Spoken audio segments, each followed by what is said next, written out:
আমার কাছে লাগছে এই হুজুর আমার সাথে ছিল, আমি তালতলা মার্কেটে ঢুকছি। আমার কি বাসার থেকে আমার নাতি ছেলের বউ আছে, মেয়েটা আছে, আমার বেগমটা আছে, বিভিন্ন কথাবার্তা বলে না, হৃদয় নেই, আমার মন থাকে না, 10-12 মিনিট চলে যায়, কইয়া কিছু করে নাই। আমি ওই সামনে যেখানে পরে এখানে মানে বাজার করি জিনিসপত্র কিনি দেখি। তো ওখানে যেদিন গেলাম একটু আসরের নামাজের টাইম আছে, এখানে এসে আসর পড়বো, বাজারের ভিতরে ঢুকছি। আমার বলছিল আমার নাতি আছে, খুরশিদ আলম কাসিম সাহেবের ছেলের বাড়ি নাকি, আমার বিয়ে করেন না। আবার বাসায় তাকে গোসল করার জন্য একটা বল দরকার, বলটা কিনতে দিছি, RFL ছাড়া কোনো মাল নাই।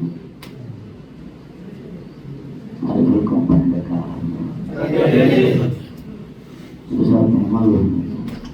আমি যখন খুশি RFL কিনবো না, তখন দোকানদার প্রত্যেকে যেন দৌড়ে যায় একটা বাইকে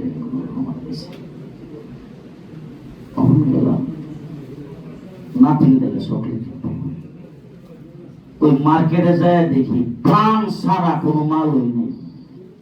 আমি দোকানদার জিজ্ঞেস করলাম আপনার দোকানে প্রাণ ছাড়া? না না, প্রাণ ছাড়া কোনো কিছু চলে নাকি? প্রাণই তো সব কিছু, প্রাণ দিয়ে মার্কেট পড়া।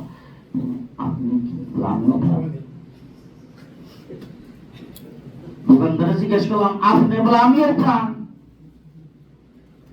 এই যে মার্কেটের মধ্যে যে ঢুকতেছে সব জায়গার মধ্যে প্রাণ। জেলখানার মধ্যে 2 বছর থেকেছে, 2 বছরের ভিতরে যা জিনিসপত্র জেলখানার ভিতরে প্রাণ ছাড়া কিচ্ছু নাই।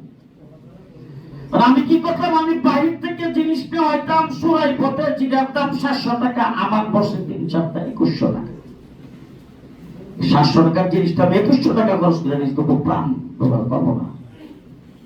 আমার জেলার সেদিন আমাকে জিজ্ঞেস করছে আমরা তো জিনিসপত্র ভালো আনি, এখান থেকে ভালো দিই, এবং যে জিনিসটার গায়ে যেই দাম লেখা সেই দামে আপনাদেরকে দিই, তারপরে এখান থেকে কিনবেন না কেন? আপনি বাহির থেকে জিনিস আনাবার জন্য আমার কাছে আবেদন করেন কেন? আমি বললাম আপনারা যে কোম্পানি আনেন সেই কোম্পানি ব্যবহার করি না, দুশ্মন কোম্পানি।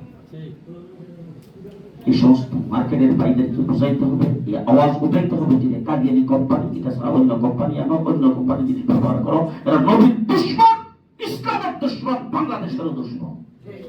দুশ্মনদের কোনো কিছু বাংলাদেশে চলবে না।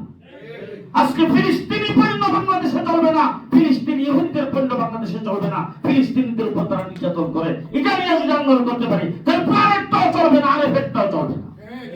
এটা করা দরকার না? আল্লাহ আমাদেরকে তৌফিক দান করুন।